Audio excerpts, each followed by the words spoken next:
Hey, this is Alessio coming at the top of the podcast before the skit, just to let you know that as of November the 8th, 2018, myself, Alessio Summerfield, and James Reichmuth of the show as well, I'm talking like a robot today for some reason, I apologize, have launched an Indiegogo crowdfunding campaign for Hate, a new short film that is focused all around work-life balance, depression, anxiety, and the stigma of mental health in the workplace. If you would like to contribute to that, you can check it out. HateShortFilm.com should have more details, or you can just go to Indiegogo and look up Hate Short Film. If you do not have any money to contribute to the project, that is absolutely understandable and A-OK.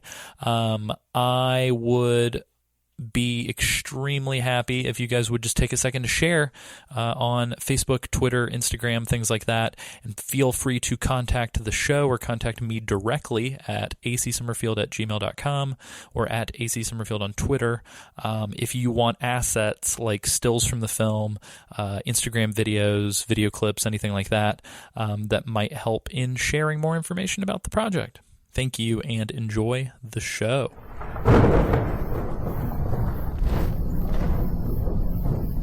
Leon Del Monte rallies his children from various timelines together for a massive raid on Castle Citrusius in the Juicy Fruit Forest. Trevor, Christopher, Simon, Richter, Julius, Harpo, and our faithful Eparg. Thank you all for joining me this evening. Of course, great-great-grandfather. Yes, great-great-great-grandfather. What you see before you is a home of blasphemy, horrors, abominations. For centuries, we, the Del Monte family, have hunted fruits, vegetables, nuts, and other healthy and nutritious snack fixins to the ends of the earth. But it is tonight that our nemesis, the seedless, pitless, and heartless Count Grape, meets his end. I brought the toothpicks, washing bowls, and canning equipment, sir. And I have unearthed this most ancient and divine of relics, the juicer.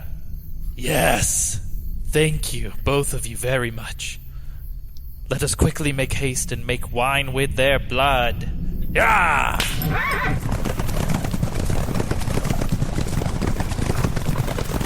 What will become of our fruit-hunting Del Monte clan? Find out on the next episode of...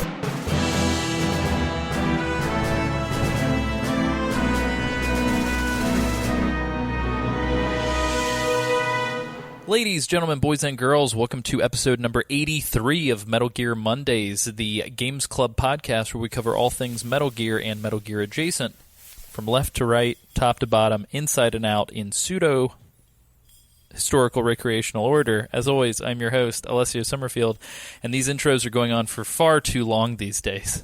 I am joined by... Sam Wright. And this week I'm sponsored by Chateau Ste. Michelle. I'm drinking a dry, crisp, and elegant rosé, and I'm wearing a red panda onesie, and I feel safe. Wow, that's fantastic. And for everybody at home, we are recording, this is a day before Halloween, so the sponsorships with Sam are still continuing, damn it. Mm-hmm. Who else am I joined by? Hey, it's your boy. Your boy.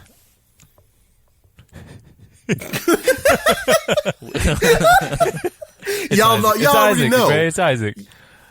Y'all don't need to be reminded. You know how like Prince was the artist formerly known as Prince, and he was just known as a symbol. Isaac is just ya boy. Ya boy. Ya boy. Yeah. The artist formerly known as Isaac. Sam, what's your sponsored candy of choice this week? Oh, he already said it. Yeah, I guess. My adult candy, this delicious rosé. I'm right. drinking straight from the bottle because I've lost control of my life. And that's why we're here. Sam, there's something we need to talk to you about. No, I'm kidding. Oh, no. This is an intervention? Oh no. Shit. This is Sam's rondo of blood.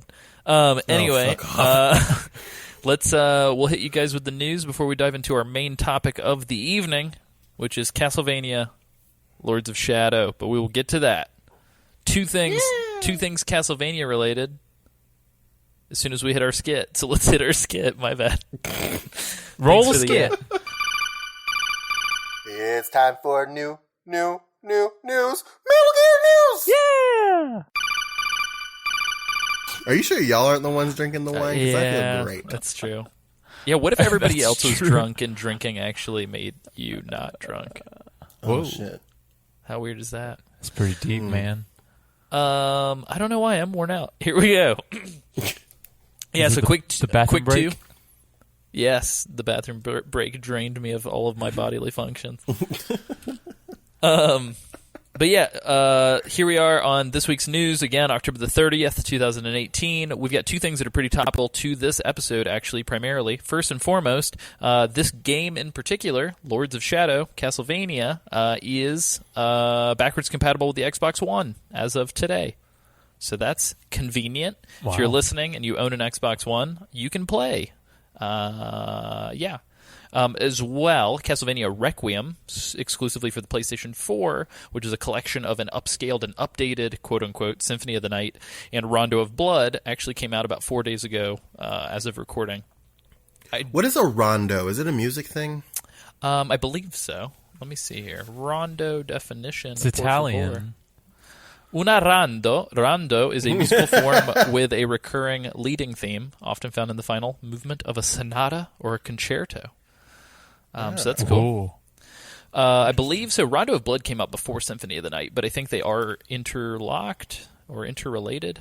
I cannot recall. I am not a Castlevania loresman. I am, at best, a fan from a distance of Castlevania. But we can talk about that here in a little bit. Really quickly, though, I did want to let people know if you're really, really interested in buying this collection, be wary. The reviews that I found have not necessarily been glowing. They're not awful, but they're not great. A lot of people have been stating that the game just kind of feels like a simple upscale of the PSP versions of both of these games, and that the updated localization of Symphony of the Night may not scratch the itch that you desire if you're returning for nostalgic purposes, because it's completely a different and updated localization. Also, this segues into our next piece of news. Symphony of the Night may not be included in the PlayStation Classic because of this PS4 exclusive, so that sucks. But you know what is? Metal Gear Solid. Yay! I should have said, like, Arc the Lad. Hell yeah. Well, so I think Arc the Lad's only in Japan, right? Yeah, it is. It's one of the Japan ones. Yeah, so Japan actually got some pretty good shit. They got 2 Arc the Lads and Parasite Eve, and Armored Core. Yep, which is dope. Love those dope. games. What'd you guys think of the... Isaac, have you seen the lineup for the PlayStation Yeah, Classic? I don't know how I feel about paying $80 or $100. I don't know how much Yeah, for it's $100. this. Yeah. I was pleasant. So Metal Gear Solid's in there. No Silent Hill, which kind of sucks. Yeah, Resi's in there. Resident Evil Director's Cut. Yeah, Resident Evil's in there. I was pleasantly surprised to see Revelations Persona is on this. I was very excited to see that. Yeah. It's not the best in the series by any stretch of the imagination, but it's cool that it's included. Mm-hmm. Yeah, I read a pretty interesting article, two interesting articles, one of which actually broke down 5 reasons why a lot of games that we all want aren't on there. The first of which being this remaster scenario that we're all in. So, like, Activision owns the rights to Crash and Spyro, which is why neither of those are on there anymore. But the big issue is, like, a lot of people were predicting that the rights were probably extremely expensive for Sony to wrangle from Activision, primarily because of how crazy well the remasters have been selling. Right. And then on top of that, too, since a lot of stuff's getting remastered, like, a lot of companies probably didn't want to reissue the originals. So it's like that combined with the fact that the game doesn't have the analog sticks on the controller. So it's like we're missing things like Ape Escape and some of the other stuff. That and like music rights was apparently a really big deal. So like Tony Hawk Pro Skater 2 can't be on there because they don't have all the music cleared anymore. I don't know. It just kind of goes to show, like, everybody's like, oh, the SNES Classic was so great. Why can't Sony compete? I think the reason for it is because 90% of the shit that's on the SNES Classic is tied to Nintendo directly. And, like, Sony has always had really good third-party games, but, like, Sony doesn't own that. You know what I mean? So here's my thing about like, and here's the reason why I also think that I would not be excited for, say, like an N64 classic, even though the games on there would be like lit, is that I don't think that this like nostalgia classic thing should go past like the SNES NES era of games, because have you gone back and played an N64 or a PS1 game recently? Yeah, like, it's they're tough. Yeah, like your memory remembers it better than it was, I feel like. Objectively, like most of the popular N64 games that you played are bad games by today's standards. Like GoldenEye, like going back, like if you go back and play GoldenEye after having played like every Call of Duty that they've released, GoldenEye is shit comparatively. And I'm not saying that for the time it was shit, because GoldenEye was revolutionary, and it's one of the reasons why we have shooters like in the way that we know it now. For sure. But like, yeah, it doesn't play well anymore. Yeah, I would argue the only reason why I would not be interested in an N64 is because, like, give me an emulator and a 360 controller for those games, and I will play them any day of the week. However, I will not play them on that travesty of an N64 controller. I'm just not. I don't know. My brain does not operate in Trident controller form. Yeah, games that exist in 3D space, I think, don't have any business being on a nostalgia collection. That, you know, there are very few games that I can go back to from that era and play. Like Metal Gear Solid is obviously one of them, but there's not a lot of games that I can play from that era and still be happy about it. I may be alone in this, but like I really wanted the original Medieval to be on this collection, and I know that they are doing a complete remaster of that game. Yeah. And so again, I think remaster culture, and the fact that, like, honestly the PlayStation 1 didn't come out all that long ago, I kind of feel like relatively speaking, it kind of makes it feel like a weird thing, especially considering that, like, the PS2 and the PS3 natively read PS1 discs, and like it might be different if PS1 game. Here's my problem. I think it's disc-based games, because I feel like as soon as the disc-based era began, every one of those games is so easy to find them digitally today. Right. It's like the moment we jumped from carts to discs, all of those games have been backlogged and cataloged on every service forever. And so it's like, I can get Final Fantasy VII on my phone right now. Like, why do I want to get a PlayStation 1 made out of plastic for $100 to do that? So I don't know. But I will say I'm not as pissed off as a lot of people. I've been noticing a lot of my friends, at least on Facebook and Twitter, seem to be like legitimately upset with this classics collection. And I don't really quite understand. But yeah, it's a weird one. Anyway, next item. Sorry about that. Comicbook.com wrote a piece on how there is no, quote, new Metal Gear in the works, based on a stream that David Hayter and Robin Atkin-Downs had, I think, shortly after we recorded our hot take. And so a lot of people are speculating that maybe they are trying to slow the hype train down, and maybe the voice actors are being coy. So, I don't know. What do you guys think? I don't know. We still got like they ramped it up really fast, and we still got like a full month plus before we get close to where we think the news is going to happen. So. Yeah, I would agree. I feel like they kind of preemptively toyed with us. It feels like it's very, very early. They kind of jumped the gun. They're like, "Oh, look here! No, look here! Oh wait, no, don't look over here." We should have waited to make you look over here. Yeah, what have we done? I do wonder if that's what happened. If they got everybody way too hype, way too fast, and then somebody was like, whoa, friends, can we pump the brakes real quick? Yeah. Hold on, friends, you might need to slow down. Oh, no. I do want to say Jamie Hayward from the Facebook group said, I know what it's going to be, a Metal Gear Solid 5 redub with David Hayter. I think that would almost make that an even better experience. It's like the PG-13 version of Deadpool 2 coming out, if they did something like that. Oh, jeez.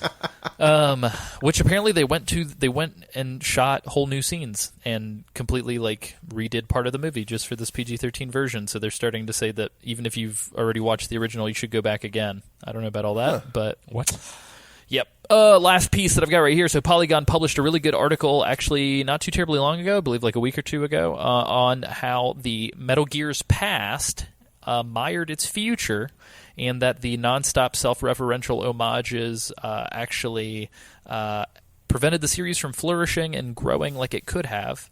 And so I'm going to drop this on the Facebook page. I'm linking it in our notes right now for us that are actively recording. But I thought it was a really interesting read. And I don't think it felt as accusatory and inflammatory as that quick summary makes it sound. I don't think it's like as dire.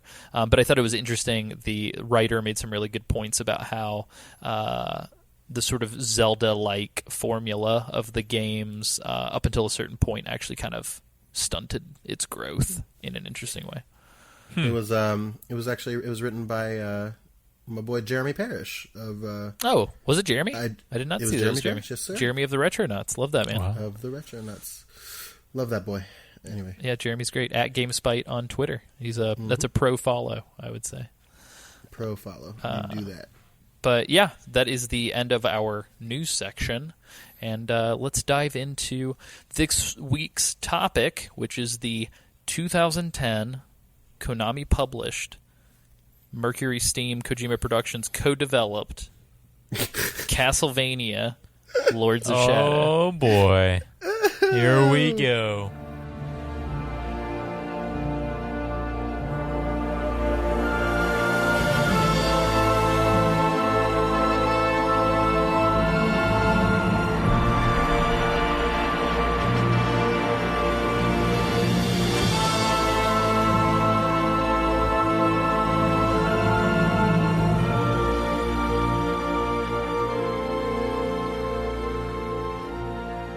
So, again, this game was published by Konami, co-developed by Mercury Steam and Kojima Productions. For those of you in the audience tonight going, Mercury Steam? What have those guys done? The game that they did prior to Castlevania Lords of Shadow was Clive Barker's Jericho. If you heard a little chuckle there, it's because I personally did not find that game to be enjoyable very much at all. It's like a horror first-person shooter. Have you guys touched it? I remember seeing stuff about it when it came out, and I have no idea if it's good or not because I was like, when I refused to play games that had anything close to horror in them. Yeah. When did it come out? It was like 2007 maybe? I would have to double check. Might have been like 2008. I think it was like early OG Xbox, I believe. Clive Barker's Jericho. 2007. October 2007. It was 360 and PS3. You can get it right now on a lot of websites for as little as $1.99 and as high as $9.99. So I don't know. I mean, truthfully, the game may not be awful, but my memories of it were that it was kind of disjointed and a little bit of a mess. But again, it was like a horror brute force, if you remember that game. But like first person. Brute force. You had like a squad of dudes. Anyway.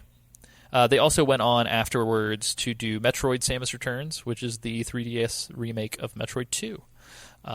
Very similar to the development of Castlevania, they put in a bid to actually remake Metroid Fusion, and Nintendo was like, no, here's Metroid 2.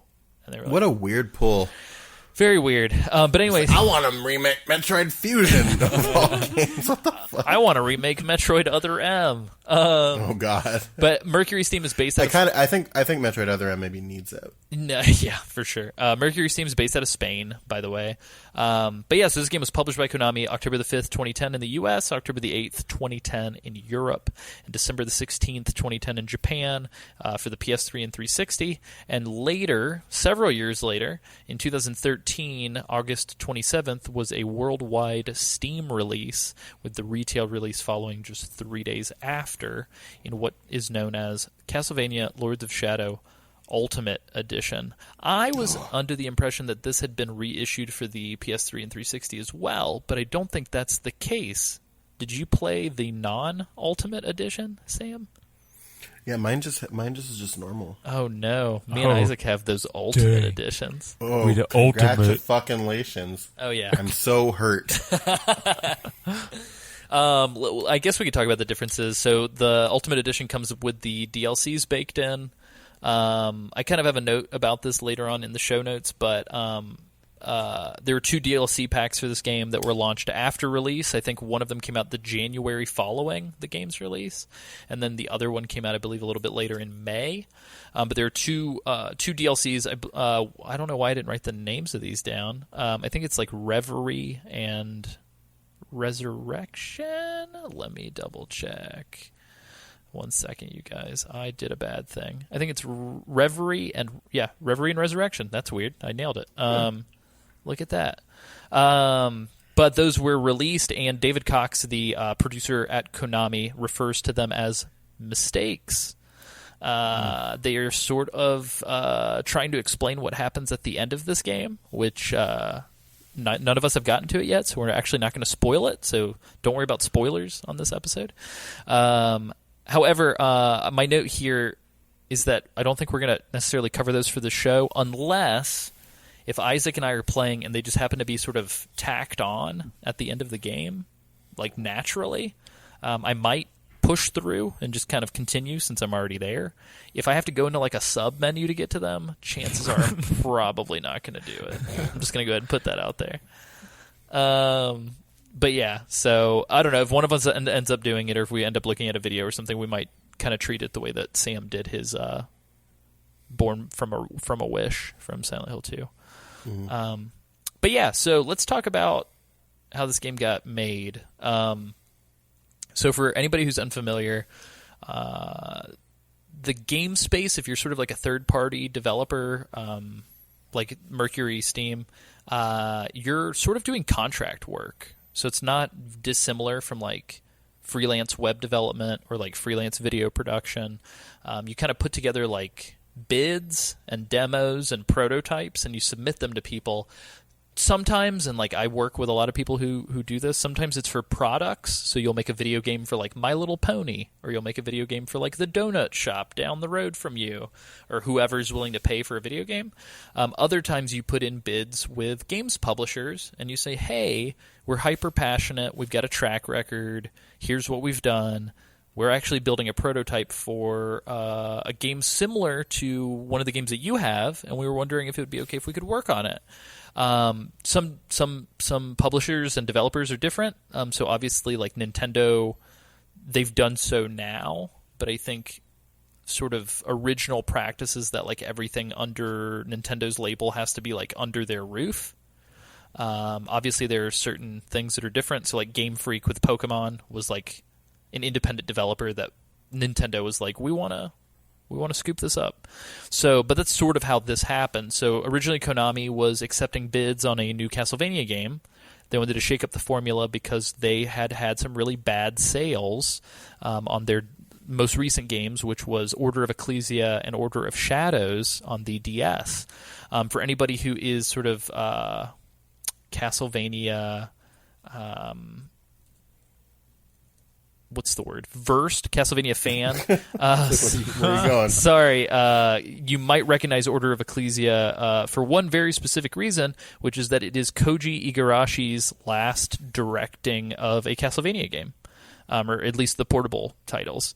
So he is sort of the quote-unquote, I don't know, like granddad of Castlevania. He directed Symphony of the Night and is currently doing Bloodstained, which is a non-Castlevania that looks a million times like a Castlevania game.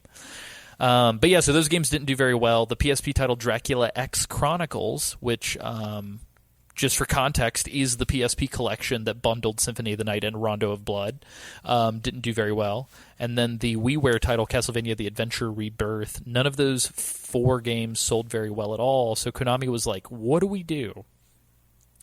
So coincidentally, around that same time, Mercury Steam shows up and they say, hey, we've got potential prototypes for new projects. And again, this is sort of based on some of the reading that I've done. Hopefully I didn't misunderstand any of this. But Konami dug the prototypes and said, hey, we want you to get to work on this thing that's like, it's going to be an original IP. And so shortly thereafter, for whatever reason, the project, the original IP project or whatever, got temporarily shelved until David Cox, who I believe he's a producer at Konami's American brand side.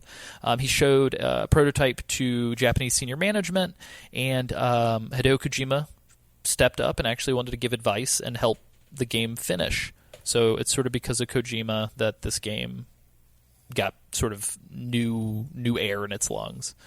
So fast forward, Konami approves the game, but originally they approved the game to be a full-blown 3D remake of the original Castlevania, starring Simon Belmont.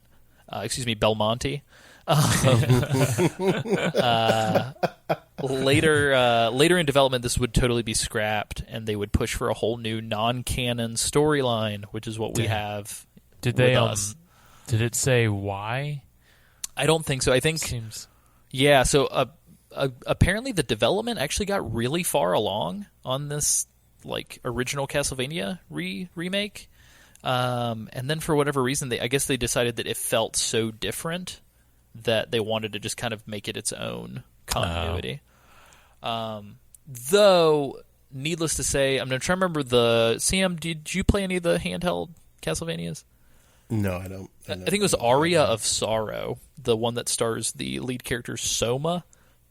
He's yes, I remember that coming. I was on the DS. Yeah, he's like a Japanese American or Japanese guy with white hair and a white trench coat or whatever. Mm-hmm. I believe that game actually concludes the story of the Belmont family. And so I think they were pushing for this remake, but I think they sort of at the end of the day decided to do something different, considering that story had sort of already been wrapped up. So the protagonist in this game is a Belmont, but things shake out differently. So we can talk about that. But I'm gonna throw this out here right on the top. I think that the titles of Castlevania games are worse than the titles of Kingdom Hearts games. I'll take it. I think some of them are interesting. Some of them are not great. Mm-hmm. They start to get a little convoluted, I think, at a certain point. But notably, Super Castlevania 4. No, I'm kidding. So Kojima and Kojima Productions, our boys, the reason why we're covering this game, offered a lot of freedom to Mercury Steam, for better or worse. Kojima, as we sort of mentioned, I think, on the listener response episode, right? I think whatever the most recent recordings were. It was either a listener response or it was on a patron club. Apologies if it was on the patron club. Kojima advised on character designs, and he actually assisted with the Japanese localization, and notably a lot of the Metal Gear voice actors for the Japanese voices made it into the game. But apparently it seems that Kojima Productions as a production group, not Hideo Kojima as the man, but Kojima Productions as the studio, I've been seeing weird things where I see they've either co-developed the game alongside Mercury Steam, or I've read other things that state that they simply supervised Mercury Steam from a distance. So I'm not quite sure their involvement. It was actually really hard to figure out whether or not the name was just slapped on the box just for the hell of it. But either way, some of the character designs, it's interesting. Seems like a lot of people have pointed to the fact that they look very similar to Guillermo del Toro's work. So that's another fun little connection. Overall, the reception on this thing critically at the time is actually really solid. I've been seeing anywhere from the lowest I've seen is a 7.5, and I believe it was from IGN, up to a 9 or so. I think across the board, every single platform on Metacritic combined averages to about 83%. So pretty solid B, I think, across the line. I have hardly seen a single human being revisit this game to do any sort of critical analysis on YouTube, and it's kind of bothered me. So keep an eye out. I think there's some crazy fella who did a very, very detailed hour-long video per entry timeline thing of every Castlevania game. But other than that, all I saw were just sort of your bog standard GameSpot review, IGN review.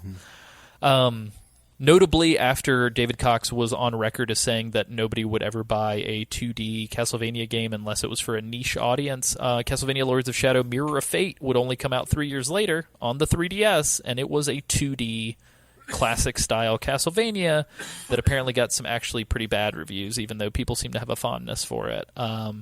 It's two-dimensional like the classics, but it plays with the combat system from this game.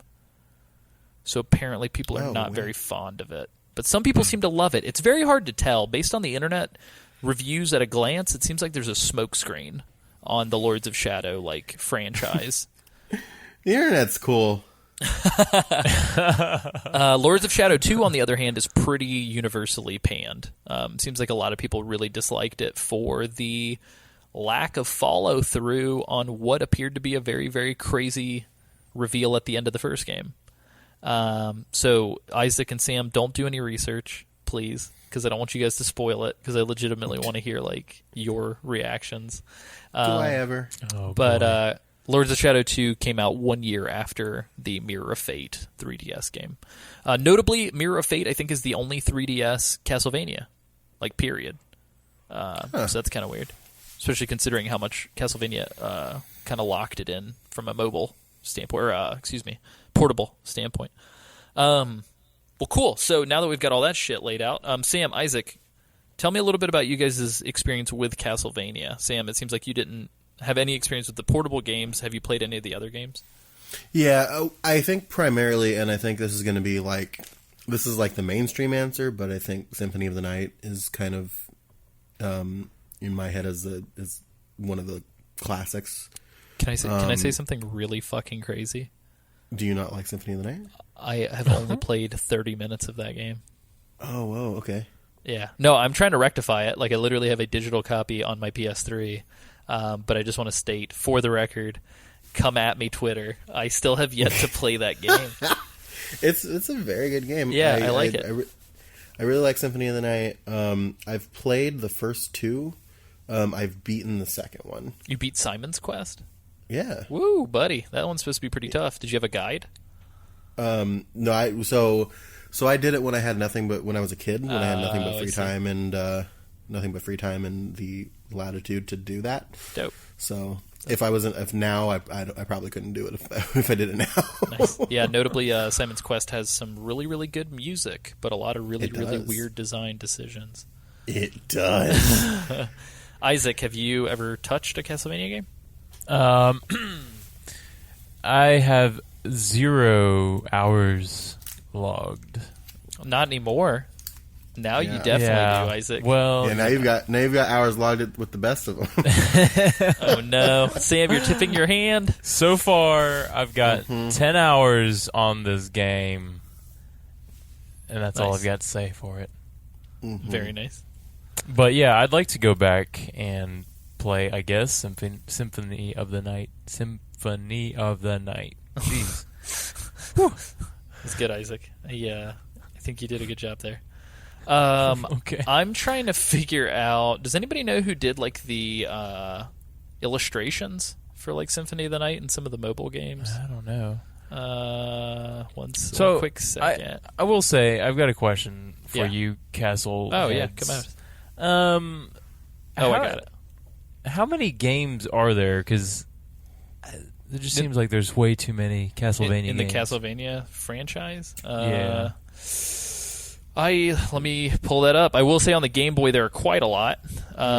There's just a lot of these. I would argue that they may have been oversaturated to some extent. Okay.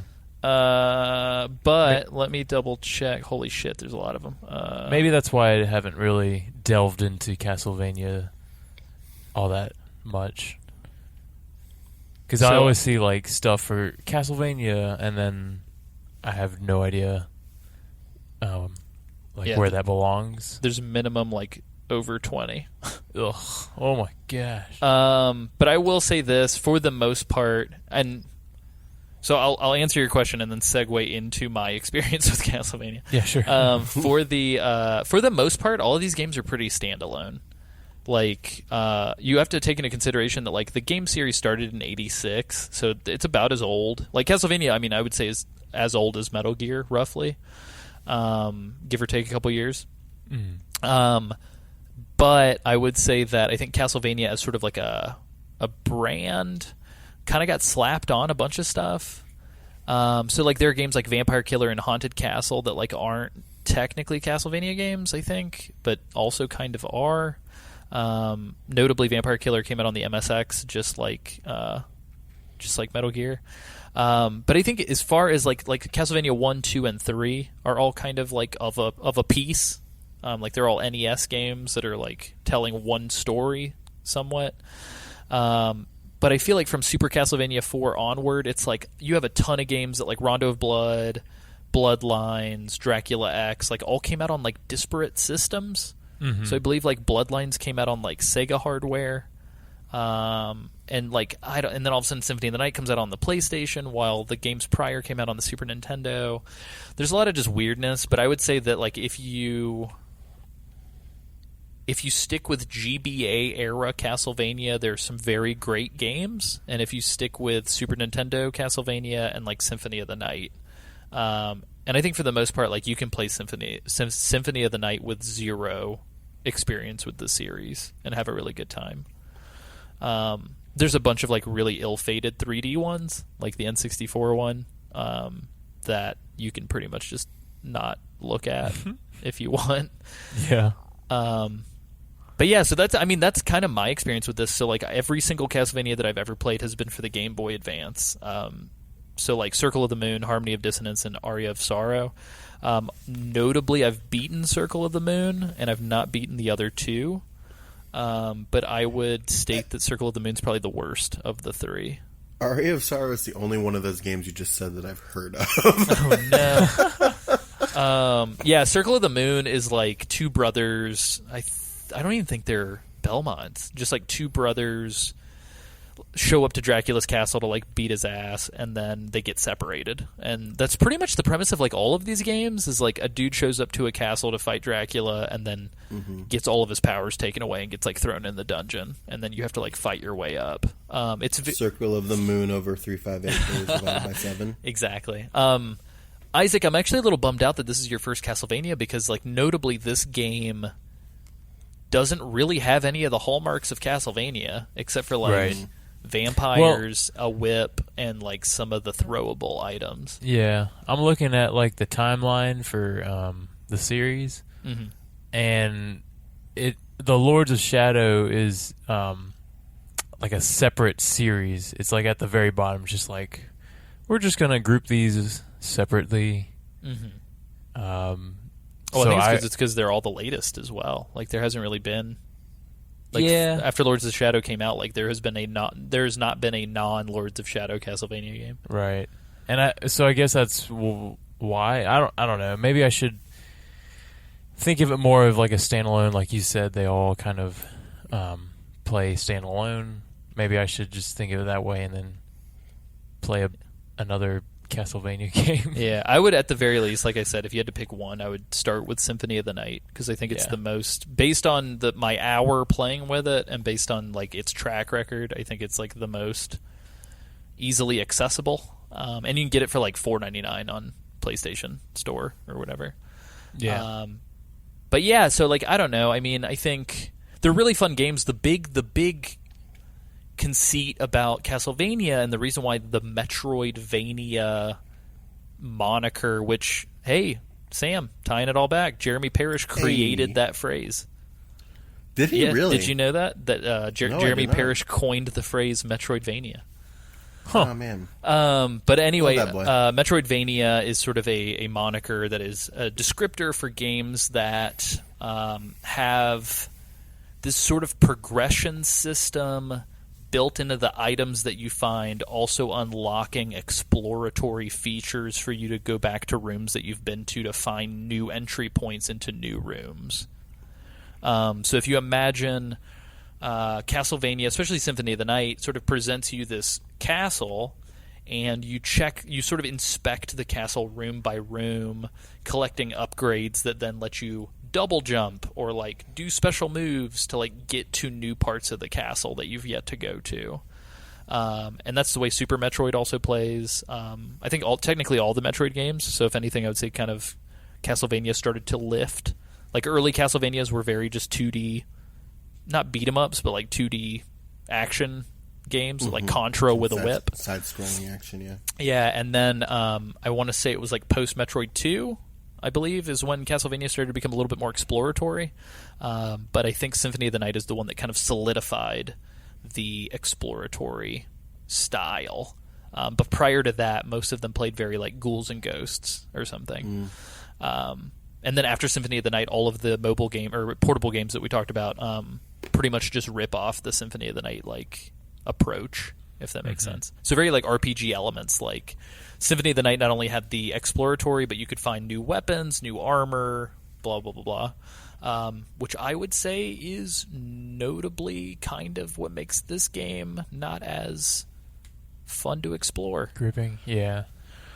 But anyway, so that, I mean, I think that covers a lot of the development stuff, sort of general Castlevania. Again, I just want a huge so we're going to give multiple disclaimers. Disclaimer number 1. Hold on, I'm trying to figure out which one to go with. Go for it. Disclaimer number 1, this is not a Castlevania podcast. I enjoy my experience with Castlevania. I would love to play more Castlevanias. If I get anything wrong, please know that that is not an open invitation for you to be nasty about it. Please correct us. That's great. Like, let us know that we got something wrong, but please don't do so in like a condescending or aggressive fashion. Cause like, I don't know. We don't do that to you guys. Like, come on. And so, I don't know, we're coming from a good place. We're coming as like fans of video games who enjoy these games and want to talk about them. So that's disclaimer number 1. Disclaimer number 2. Isaac, I cannot speak for you, but I think that based on Sam and I's back and forth conversations while playing this game, I just kind of want to make it apparent that like I'm not a big fan of this game. Yeah. And that isn't to say that we want to put you guys through hell by doing 2 episodes where Sam and I just bemoan every aspect of this game. If you're about to turn the podcast off, go for it. That's totally in your right. But just know that like we're not going to bash on anything. I just want to like very, very, very articulately at the beginning state that we had problems with this game, and then we'll address those problems as they come up, but we are definitely not going to like drag you through this podcast kicking and screaming, repeating the same stuff that we had a problem with every step of the way. Is that fair? Where's the keyboard sounds in the dog in the background? Can we get that? Somebody will know what that reference was. Isaac, I don't know. How did you feel about this game in a general sense? Did you enjoy your time with it? I think Sam and I might have accidentally broached into like aggressively disliking this game territory while playing it. Which is weird because like, so James is not on this podcast currently because he has some personal matters to attend to, but like even James said that like he wasn't a huge fan, but he was surprised by how much Sam and I did not enjoy our time with this game. Yeah, I wanted to like it. So I think there are some things that are kind of forgiving, like some of the gameplay is okay. The camera is not okay. There's a lot of stuff that works against it from being a decent game. There's a very particular part in Chapter 6 that we'll get to where the camera is very much not okay. Yeah, I think, I mean, and this isn't really new information. It's weird to me that the reviews are so high. Right. But even, I would say, like, even the IGN review, which honestly, like, I kind of agree with pretty much most of how IGN came about this game.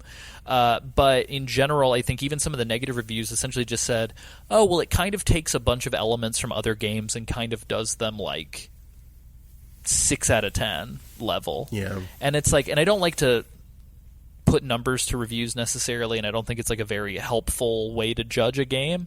But like, truthfully, I don't think this game does anything great. It does a bunch of things okay. That's about it. Right.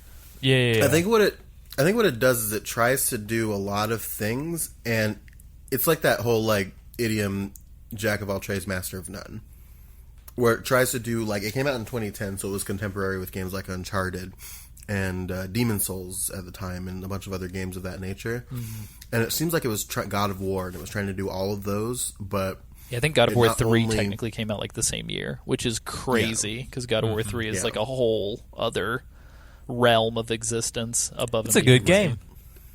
That's a good looking game. But it tries, not only does it try to do those things not as well as I think it probably could and should have, but it also kind of forgets what it is, which is a Castlevania game. Oh, like a lot. Because it ditches a lot of the conceits that, like, it's in, like, style, like, as far as, like, I wouldn't even say style. There are some parts of the game that kind of feel like I'm playing Castlevania as far as, like, locale, but a lot of it is just, like, really weird, like, I'm in a swamp now. Yeah. And, like, yeah. Which, again, So, to be fair, like, I kind of feel like they were saying, like, fuck it, let's try all new things. But to be fair, all of the new things that they're trying are things that other people were doing. So... Right. I mean, okay, so as somebody who hasn't played a Castlevania game, I don't really know what those mechanics are that make it a Castlevania game, but... Also, like, the exploratory kind of, like, the things that we just kind of talked about was just sort of, like, one big interwoven world. So, like, the original Dark Souls is probably a better 3D Castlevania than any Castlevania. Where it's like it's all one huge world that interlocks, and it's all about like secrets and strengthening yourself little by little to fight huge bosses. This felt pretty I was gonna say, from an outside perspective, this kind of felt a little disjointed, and it was just not it wasn't a concise to me a concise like idea. There was a lot, like you guys said, a lot of stuff happening and a lot of stuff that they're trying to put into this game that I guess didn't really cohesively come together, to me at least. Here's what I think is the big thing that betrays like what I think of when I think, oh, I'm going to play a Castlevania game, is the level and chapter structure. A lot of like it's you'll notice, like, Isaac, as you were playing it, you probably noticed like there's some stuff that you can't do or get to yet. Yeah. That you have to go back later in the game to play. But if you were playing a more classic Castlevania like Symphony of the Night or something like that, you'd be able to just travel back there once you got the power up. And it's all about, like Alessia said, it's all about exploring and unlocking and developing your powers and going back and things like that. The way they break the game up in levels completely throws that out the window. Yeah, I don't even think even the early Castlevanias, before they started to do the exploratory thing, even like the 2D side-scrolling games didn't have any sort of level structure. It at least, at the very least, even before they added the exploratory elements, the original Castlevanias were still one big level. Yeah. With breaks in between, right, if that makes sense. That's interesting. It's weird. Well, and it's also hard to codify, like, considering that Castlevania's been around for so long, it's kind of hard to say, other than art style, it's really hard to say, like, what Castlevania is, I think. Mm-hmm. And the other thing, too, is that I don't know that it would even be, like, as bad if the levels were cut up in a satisfying way. A lot of them are either too long or they end too abruptly in how they, like, cut off. And to kind of do like an analogy for it, it almost kind of feels like we're having this conversation now, and I know this conversation is happening like an hour into the podcast, right? And I'm just going to kind of guess, and then I do a cut at like 55 minutes in the podcast, and I say, okay, that's good enough. Like maybe 3 minutes later will be the end of the conversation. Yeah, it's almost as if we...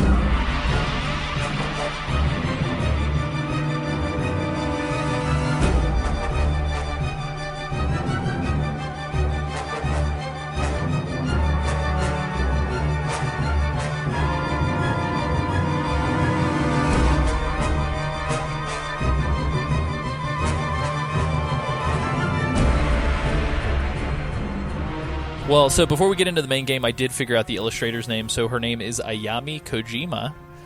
She is a Japanese artist who has been illustrating images for Castlevania since 1997. She started with Symphony of the Night, so like the cover is her. Notably, like the American cover for Castlevania Symphony of the Night is hot garbage. The Japanese cover's got like this really beautiful like portrait, but the American cover is like a castle with lightning striking in the background. But she's done all the hand drawn. So like I don't know, like look up Ayami Kojima. on Google image search, and you'll get a really good idea for like the Castlevania art style. And I would argue that they did none of that and decided to go with like Gears of War boys for this game. Big ass necks. Which I hate as an art style. This game feels like a cover of a heavy metal magazine combined with like Brutal Legend a little bit and like with some vampires sprinkled in. Gabriel fucking Belmonte looks like, this is what I articulated to Alessio previously, he kind of looks like he went to the gym and skipped every day except neck day. Yeah, every single time. But yeah, so let's touch on the generality stuff just in general, and then we'll kind of dive into the game itself proper. So it's a character action platformer. I think the closest thing I can compare it to is like it's trying. I mean, literally, it just is God of War with like a different skin. But it's like trying to be Devil May Cry as well. So it's almost like this Devil May Cry, God of War, Bayonetta, but not as fleshed out, if that makes sense. And then it also kind of pulls like ideas from like Demon Souls and Uncharted, and it even pulls like from Shadow of the Colossus in a couple places too, which is really fucking weird. Yeah, which is also very bad, the way that they make it happen. I don't know, like it's different. So it's like, I think my major complaint with this game could be laid out as easily as they over tutorialize everything. So like 7.5 hours into the game is not appropriate for you to put up a tutorial message of things I've been doing for the last 7.5 hours. And that's essentially all this game does at a certain point. And I'm hoping, beyond hope, that for the rest of this game that they're not going to do that, but I have zero faith because they've given me no reason to trust them. Hey, what difficulty did you guys play on? So I played it on normal up until a certain point, which I will call out, and then I shifted it to easy because I was fed up. I did the exact same thing. I was playing it on normal, and I was just not having fun. Do you think the over-tutorializing was it on easy or was it on both? It was definitely on both. Oh, okay. Yeah. For sure. Are you playing it? What are you playing it on? So I mean, I started on normal, and then you guys told me to just bump it down because that's the easiest way to get through this. That was before y'all get mad at me. That was an Alessio original. I didn't know that happened. Wow. I was like, okay. Yeah, it's we'll talk about it. There was a certain point where in my notes I just wrote "fuck this" and just shifted the difficulty. I think Sam and I both had like a couple stopgap moments where we were just like, well, no bueno. And there are various ways that we eventually overcame those. But I did get to a point where I was like, I don't care anymore. A lot of it just has to do with the combat, man. So like the combat at a certain point, like, I'm sorry, you're probably hearing sirens potentially. At a certain point, for whatever reason, you get enough combos and items and like sub weapons, as they're referred to in other Castlevania games, so like the consumables that you can throw or whatever. You get to a certain point where you have enough of those that the game starts to become a little bit more fun because you do have variety and like some options. The problem is like the multiple weapon system from like a God of War or Devil May Cry doesn't exist. So like there are no other weapons. Like you just have this main weapon. I mean, don't get me wrong, the words combat crucifix are fucking metal.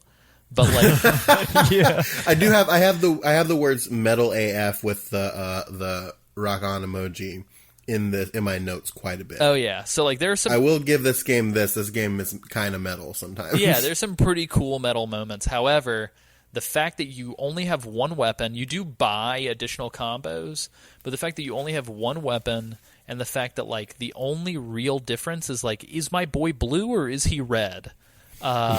Makes it kind of baffling because like you can't even upgrade your weapon like from like a power standpoint. So like the damage that you do to certain enemies is just going to like kind of forever be how many hits it takes you to kill that enemy. Yeah. Like you never feel like you're empowered and you've gotten better. You just have to get better at dodging and that's pretty much the only mechanic for the whole fucking game. So I think that led to me having a stale taste in my mouth. So the thing that I took down here is that it tries to take its cue from like God of War and Devil May Cry and those style of games, but it doesn't, like you just said, it doesn't make you powerful enough to kind of dispatch enemies quickly in bulk. So it doesn't feel like that empowering, like, yeah, God of War feeling. And at the same time, with the dodging mechanic and the timing and things like that, it tries to take its cue from, like I said, the Souls series and the Demon Souls, with like you pick your moments, you dodge, you punish, you dodge, and you like keep doing that thing. But the problem is that like the timing on most of the enemies is off, so a lot of the time it's just so hard to follow that philosophy because sometimes it just doesn't matter. It's fun with the bosses. Like when you're doing like one-on-one with the bosses, and it's easy to keep a close eye on like, oh, they're starting to charge up. Here it comes. It's one thing, but like with the smaller enemies, it's really hard to tell when they're about to hit you.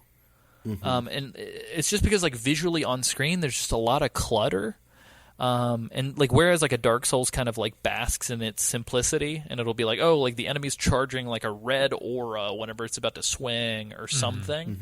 It makes it easier, but with this it's like you can't really upgrade equipment to like make any tactical differences. It's really hard to determine when you're about to get punched, and like they go to such great lengths to cover everything in like a, look, you can interact with me, like color. It's like, oh, it's blue. Oh, it's bright green. But like even then, it still somehow gets lost. It's so hard to explain, but it's just like, I don't know, man. It was like a little bit too much and a little bit too little all at the same time. Yeah. There's a little bit later on, I think in like chapter 5 or something, or 6 is when they get introduced. There's an enemy that I actually think is probably my favorite, like regular enemy type in the game, called the Animated armor. The animated armor. They're so good. They're very good. For the first couple of times I fought them, I did not know there's a way that you can essentially make the battle easier if you damage them enough. Their shield flashes, and you can you can destroy their shield by ripping the shield away from them, because they have this big old shield that they use to block attacks. I didn't know you could do that until the first couple of times when I saw it on accident, because there's so much shit going on and the camera fights you so much that it just makes it really difficult to focus on stuff sometimes. Yeah, so instead of doing like that Demon Souls camera that you can kind of freely move, this is very God of War, Devil May Cry fixed camera. Which it's okay, but like 90% of the time they just get way too creative when they don't need to. And so you'll be in like a weird Dutch angle from like peeking around the side of a building, and you're just like, I need to see. Yeah, it's like they're trying to be too cinematic for their own good. And it's yeah. just like, there was this one part where I was at, and I guess I was in a tight quarter, but it wanted me to go up, obviously, up scale of building. But the angle that it had the camera at was like at the guy's feet, looking straight up, and I was like, I can't see anything. Yeah, and I just had to like push buttons to get past it. I don't know. Yeah, it suffers really bad from the whole, I'm trying to go right, but the camera has switched, so now I'm going back the way that I came. Yeah, that happened to me a couple times. Thing. Yeah, it's tricky. So we would be remiss to not point out that much like God of War, this game relies very heavily on QTEs, which are QuickTime events. I don't know who that description just now of QTEs was for, but if you enjoyed that, just let me know that you appreciated having QTE defined for you. Sorry about that. So the QTEs in this game are very strange. So on the one hand, again, kind of like everything in this game, on the one hand, I appreciate it. On the other hand, I really dislike an aspect of it. So on the one hand, when you do a grab attack, very similar to God of War, when you do a grab attack or you interact with a boss enemy who's like staggered or they've gotten to a certain point, or you have to interact with some scenery, it'll kind of prompt you by doing this like QuickTime event push-in camera thing. And the thing is like instead of just like tap, tap, tap, whatever, it shows you like this big circle and this little circle, and when the big circle gets within the little circle, you can really hit any face button. It doesn't work with the shoulders, but you can hit any of the like X, circle, square, triangle, or A, B, X, Y, and it'll just click. It'll be fine. And so it's like, okay, cool. The one thing that I don't like, however, is when you are interacting with certain things and it gives you sort of like not the hit it at a timed button press kind of quick time event, but the sort of tap thing. When they prompt you with that, I noticed, and I think I texted Sam about this while we were playing.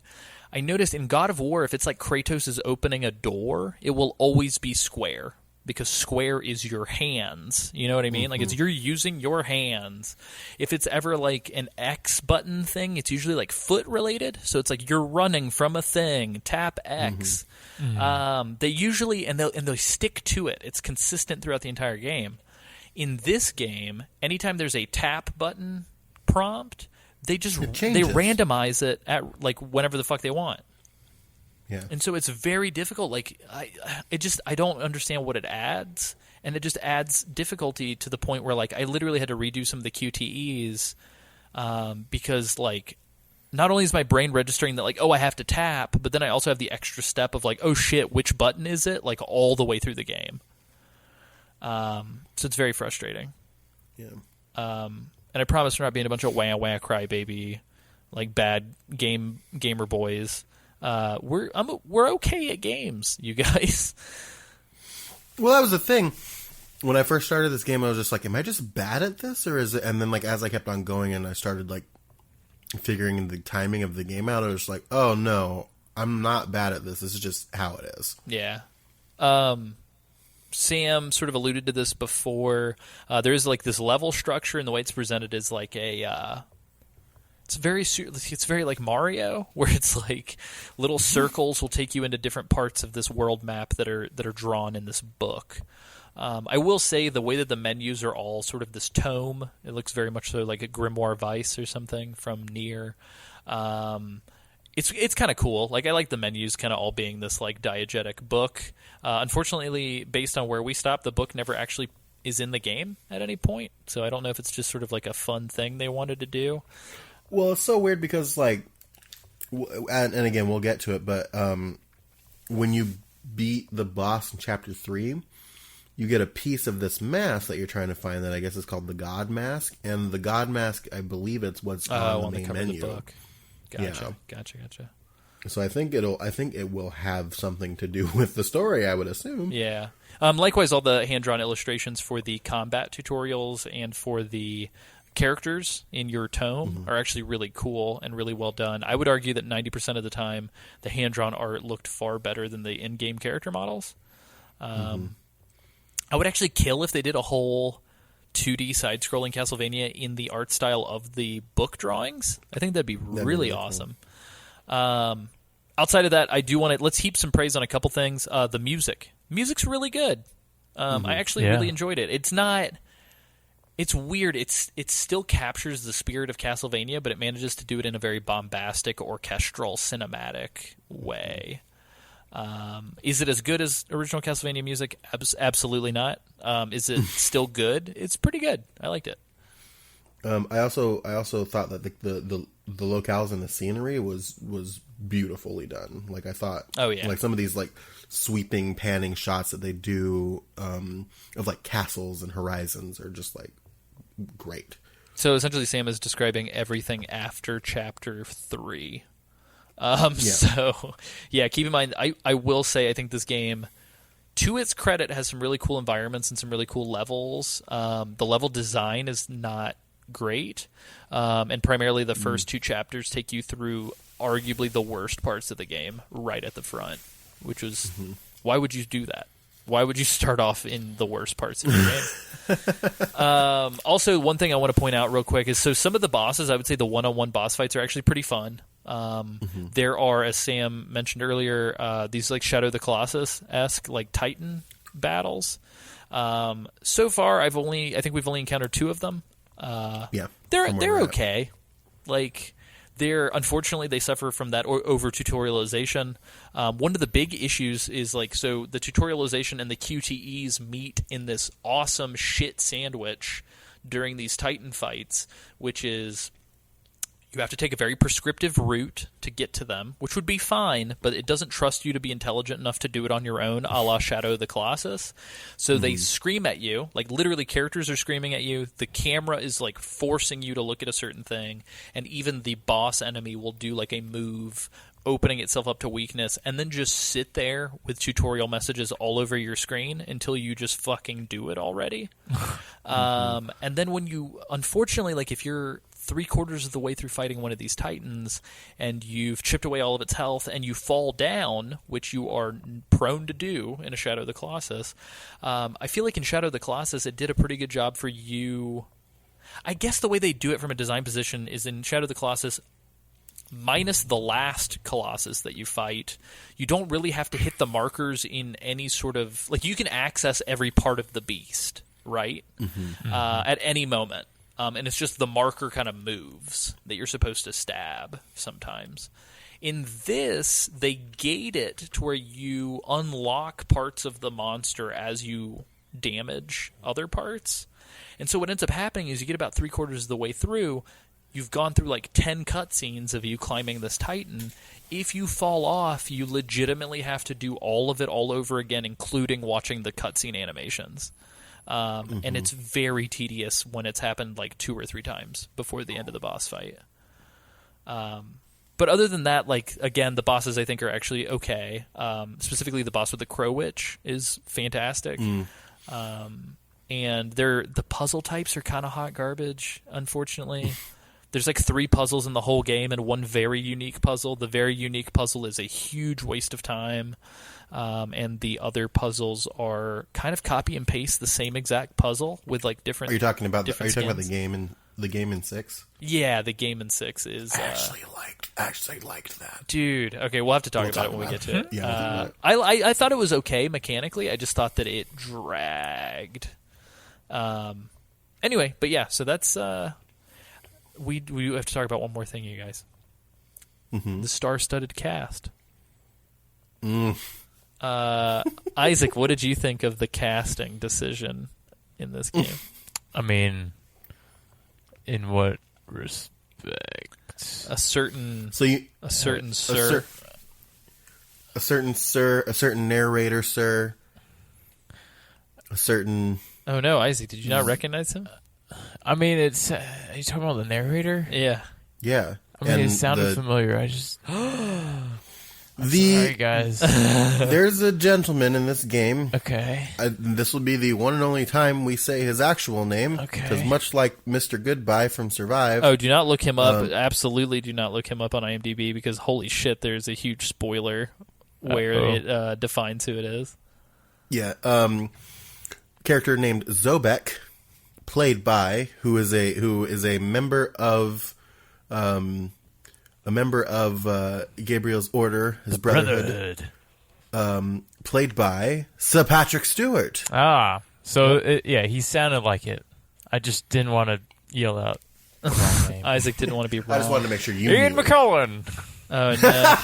Also, notably, I just realized Gabriel Belmont is voiced by Robert Carlyle, who is known for Trainspotting, The World Is Not Enough, and The Full Monty. He's the dude in the original Trainspotting with the real shitty mustache, who's like very Del Monte, you said? Yeah.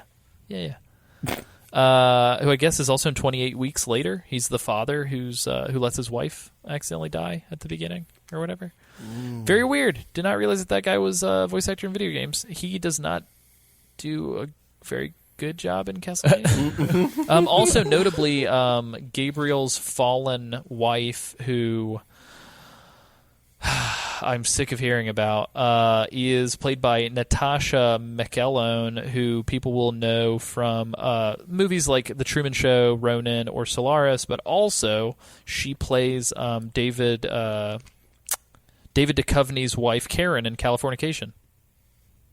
So that's interesting. I also want to point out here, his wife. I thought her name was Mary. Like I still had Silent Hill 2 on the brain. I thought. So I wrote Mary down as well for a couple. Yeah, I did too. And I had to change it back to Maria. I was just like, but Maria too, though. Yeah. It's like, fuck, man, weird shit. Oh, dang. I thought it was Marie. Oops. I think it is Maria, is it not? It is Maria. Yeah. I thought y'all were saying Maria. No, sorry. Dude, Dude, there's kind of a star-studded cast, though. Like, I don't know a lot of these people by name, but every single one of these cast members has been in things like Disney's Beauty and the Beast and, like, all kinds of stuff. Like, not the animated, but the live-action, I apologize. It's weird. I wonder if they just blew, like, a ton of budget on these actors, which is nuts, because, like, this just goes to show that the writing is just not what it needs to be, because like none of these actors do a particularly good job, and I think it's because of the source material. So I would agree. Yeah. Anyway, especially Patrick Stewart, man. Like, holy shit, did they put that guy on like garbage duty? Because like Patrick Stewart. So for you guys listening, owed somebody a favor. Yeah, for you guys listening at home, Patrick Stewart is the narrator throughout the entire game. Even when it doesn't make any sense for him to be narrating what he's narrating, he narrates before every single level, and 90% of the time, the script of the narration before the level begins will spoil things that happen in cutscenes in the level. So it's like they overwrote him, I guess, to get more use out of his voice, but like why? I don't get it. His character is not great either. In general, like, Castlevania is not known for its gripping stories, so, like, I wish what they would have done, and I'll put a capstone on this. In my opinion, character action games excel when they do one of two things. One, they either need to be really, really, really well written to propel you along like a God of War, where the gameplay is pretty good, it's okay, it's fun, but like you're pushing forward because you want to see the next cool moment. Or, like a Bayonetta, they just keep raising the bar of how over the top they are perpetually for the entire game. This game does neither of those things. So like it's not very well written, there's not a very compelling story, I don't want to see a character do anything, and like the bosses and the deaths and the set pieces aren't getting cooler over time. It just kind of is what it is from the beginning forever, if that makes sense. Mm-hmm. But yeah, that's my hot 50 minutes on Castlevania. Cool. Do you guys want to dive into the main story stuff, or Isaac? Did you have anything that you wanted to add that we maybe didn't exhaustively state? I know we're like bashing it. Are we? I didn't mean to be bashing it. No, I mean I'm being critical. Maybe I am. Critical. It. I'm sorry. I'll walk it back. So I mean, I will say I enjoyed most of this game. I will say it's just some of the things are like annoyed me, and it annoyed me to the point where it was just making it really bad. So it's a decently enjoyable game, I will say.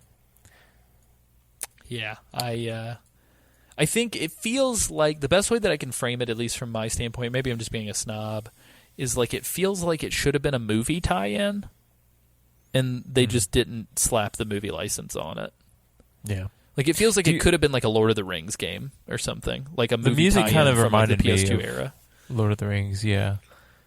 Do you think There's like a lot of stuff that kind of feels a little bit lifted from it sometimes? Oh, that's right. Yeah. Yeah, some of these chapter Do you think titles are great. the high praise was because it was a Castlevania game? They kind of Sort of like gave it a little head felt start. like they had to. Yeah. Yeah, I don't know. I would like to choose that. I would like to choose to believe that people wouldn't do that, but who knows? Oh, you know how it is. You though. know. You know how we do it. Gabriel Belmont All right. continues on his journey. I think He is alone now. Sam's finally hitting the middle of that wine bottle. Got I it. think. Yeah, how far are you on that Yeah, bottle give us of the wine? wine bottle alert. Yeah, I'm about halfway. Oh shit! Dang, look at that. dude. I sensed it. I'm a vampire. Yeah, so let's talk about the story really, really quickly. I don't know why the way that my notes are structured. It's like from the moment I turned the game on. I really want to just point out, and I'll drop a marker here so you guys can hear it. This Mercury Steam logo boot up sound at the beginning of this game 100% sounds like the opening to the Teen Titans theme song.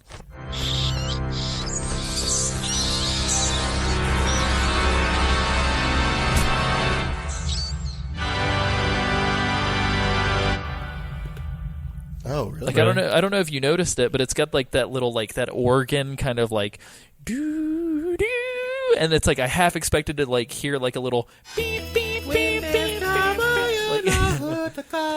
Gabriel Belmont. I'll put a mashup of the two at the beginning, that's awesome. at this marker, so you guys can hear it.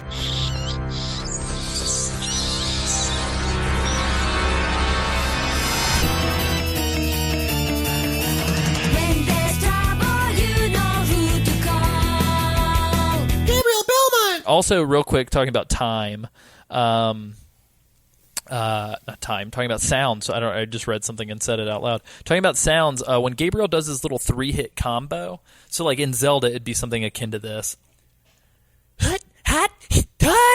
Like when he does his little like 1, 2, 3. I swear to God, on his 3rd hit, he sounds like he's throwing up. He goes like, Oh, no. He goes like, He always and you're just like, oh my Yeah. God. like when he's scaling You okay? You need walls. some water? He's like, Do you guys think that they had somebody voice Gabriel in the cutscenes that was different than the one who did the grunting? Because it kind I of think feels they like that. gave him misdirection. They're like, hey, act like you're passing a kidney Gabriel. stone. yeah. And he's like, okay, I guess this is gonna happen sometime in the game. Yeah, let's do it. My dog just farted really bad. Frank the Stank. So bad. Dude, Frank's dying. Take that boy to the vet. Frank. Yikes. right, So anyway. Castlevania Lords of Shadow is a prequel to it's its All own of it. timeline, but it's just the beginning. Whatever. So part 1 is the Besieged Village, chapter 1, part 1. Very goofy movie monologue, B-movie about like light versus dark, spooky rainstorm in the woods. We established this goofy struggle that like mankind is fighting a vague evil during a tumultuous time.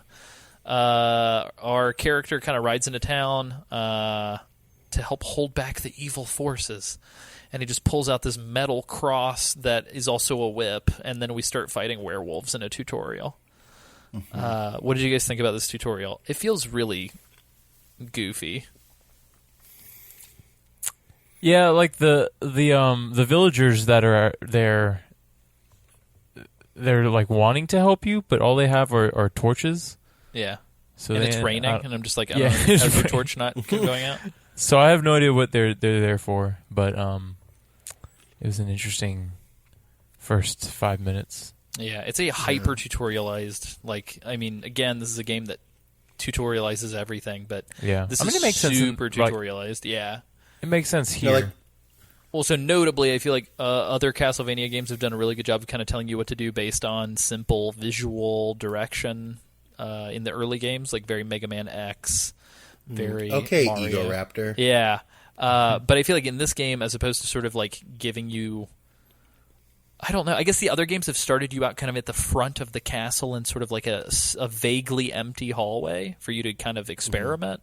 But this game very much so just kind of puts you in the heat of battle as a bunch of werewolves are attacking this tiny town. And we fight all of them pretty simply as they introduce each part of the combat. It's I played it on an Xbox controller, so it's like an X is the slash attack, a Y is like a big aerial sweep, B is items, right trigger grabs, and etc. etc. Yeah, it's similar. So it's square is the regular attack, triangle is the aerial sweep, and circle is items, and X is jump. Yep, we fight a big PlayStation. boss wolf, and actually this is a pretty cool kill. If we're talking about cool set pieces with the kills. Gabriel Belmont kills the boss wolf by right trigger grabbing him with the cross whip and pulling his head into a broken piece of wood. And it just like impales the wolf's head, which is nuts. I said you stabbed the big wolf in the chest with a fallen power line or something, and then it Fallen power line. And then we're kind of introduced to the fact that Gabriel's part of this Brotherhood of Light, which, for all intents and purposes, is the Jedi Order. Just insert Jedis here. They're just sort of these... and explicitly Christian, which I think feels weird hearing voice acted like this. Like, I'm sure it crops up in some of the other Castlevania games, because, like, literally Satan is in some of these Castlevania games. But this, like, there's a lot of Patrick Stewart, like, praising God and talking about Christ and...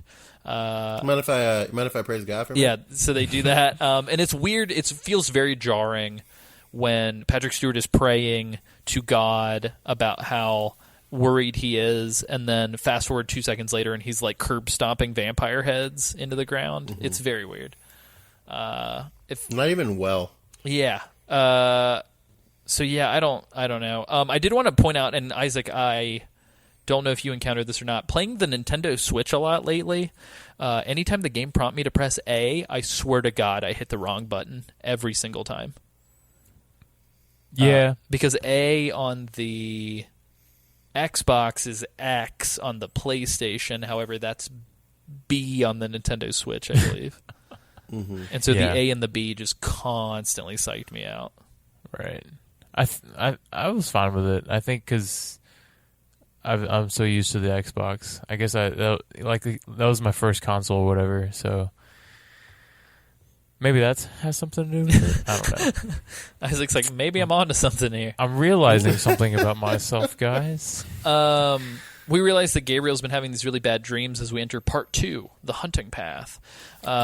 Gabriel is clearly seeking answers for these quote-unquote weird dreams that he's been having, and we aren't really told anything much more about that. It'll kind of come to fruition a little bit later in the story. Chances are you will have already mentally predicted it. But we discover that Gabriel has lost a loved one. He's seeking answers in these spooky woods. This magic horse comes out of nowhere, which I guess based on my notes here, I didn't realize that this magic horse at the beginning comes back later. So apologies for that, Sam, whenever I asked you who the fuck this magic horse was in Chapter 5. It was really funny. There's the end of Chapter 5. The horse comes to rescue you from something that we'll talk about. And she was like, who the fuck is this horse? And I was like, the one from the beginning of the game. Yeah, and it was just no. like, I don't know what you're talking about. This is dumb. Oh, no. So there's this magic horse, there's the lake guardian, and then my note says, is this just the plot of Shadow of the Colossus? Which is Gabriel is going to this like forbidden wood to seek out this forbidden magic to bring back his dead wife who's been killed. And it feels extremely Shadow of the Colossus. And he's not supposed to be out here tampering with this. Agro! Yeah. Agro! But yeah, and so you are sort of on this mounted combat thing, which, again, at least on normal... So I think based on normal and easy, I did notice the enemies don't take less hits on easy. You just take more hits, and your magic depletes less quickly. So every one of these encounters is just as, like...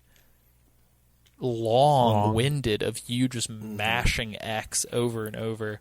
So you're I don't know, you're on your horse and you're being attacked by goblins on werewolves. Wargs. Excuse me. Yeah, Warg. the big wolves. Are Taking it wargs. from Lord of the Rings. But yeah. I fell off of this horse twice. And I don't know if it... actually, I do. So I went back... At the end of Chapter 3, right before I went and faced the boss, I went back to a couple of old levels in Chapter 2 with a guide in hand, just to collect some like life gems so that I could boost up my health for the battle. There is one gem in this level, and I played it again having gotten better at the QTEs, so I didn't fall off. They forced you to fall off of this. They like it's very Looney Tunes. That Gabriel, he like turns around to look behind him, then he turns around, he gets like whacked in the face by a tree and falls off and has to fight a bunch of wolves on foot. So he's like Belle's grandfather from Beauty and the Beast before he gets it's fucking hilarious. snatched up. Yeah, it's ridiculous. Yeah, so your punishment for getting knocked off is you just have to fight a bunch of dudes. They kind of introduced this like weird witch time kind of move. So like when enemies are swinging at you, if you time your parry correctly or your dodge correctly, no, I think it's your block. You kind of go into this like little slow-mo thing for a second. I honestly completely forgot it existed and triggered it only one other time after this tutorial. When you jump, you then end up jumping over this ravine on this horse as the horse is dematerializing, and based on the shot composition, it felt very much so like the opening of Symphony of the Night when Alucard jumps over the drawbridge. And I'm quite positive they did that on purpose. And then we get this Lord of the Rings ass travel montage. Did you guys get that? Yeah. Of course, man. It happens like 6 times in this game. Yeah. It's the same music and everything. Like, my favorite one is at the end of chapter 3, right before chapter 4. Is it involving a friend of ours who can fly? Yes. God, it's so goofy. And this takes us to part 3, the Dead Bog. The guardian of the lake can help Gabriel with his unrevealed task at this point, which I've already established. He's trying to bring back his dead wife. Essentially, so check it out. It's very weird, actually. The book kind of spoils it. So if you crack open the book during these moments where you find these scrolls, or if they talk about a character in a cutscene, or if you kill a character, you can press the back button, or I'm assuming select on a PS3, and it opens the book, the main menu, and you get these little like lore nuggets. And so it spoils the whole story of Marie being his murdered wife before the cutscene of the game even tells you. And then you've got these Brotherhood Knights that you find, these dead guys that kind of have these like Bioshock audio log-esque scrolls that you have to pick up, which after a certain point, I just kind of stopped reading all of them. There's a lot of wall-mounted climbing, as Sam mentioned at the top of the episode, very like Uncharted feeling. It works really well when the grappling comes in from the combat cross. I actually really enjoyed that stuff. Did you guys have a good time with these crawling sections? Or climbing sections? I did eventually. I did not at first, but I think, like you said, once you get the hook tip power up for grappling, and once you kind of get better at the timing of the jumps, it's Uncharted. It feels like Uncharted. Yeah. This next section kind of brings us to this clearing where we discover these goblins, which are these little dudes that throw bombs at you. In the cutscene, Gabriel takes a very long time to move out of the way of the bomb or do anything about it. He's like watching the fuse burn down to its last millimeter, and then he's like, "Oh shit, it's a bomb." I put a note in here. I don't remember where it is, but it's relevant here as ever. He kind of reminds me a little bit of Big Boss and Peace Walker, kind of just like looking nonchalantly at threats that are right in front of him. You mean like before the bosses? Like before whenever the giant like boss he just kind of like creatures? stares at the big giant bosses in front of him like, oh, okay. Like Gabriel feels like that all the time. Yeah. Gabriel seems like he's high the whole time. I think it's the best way to put it.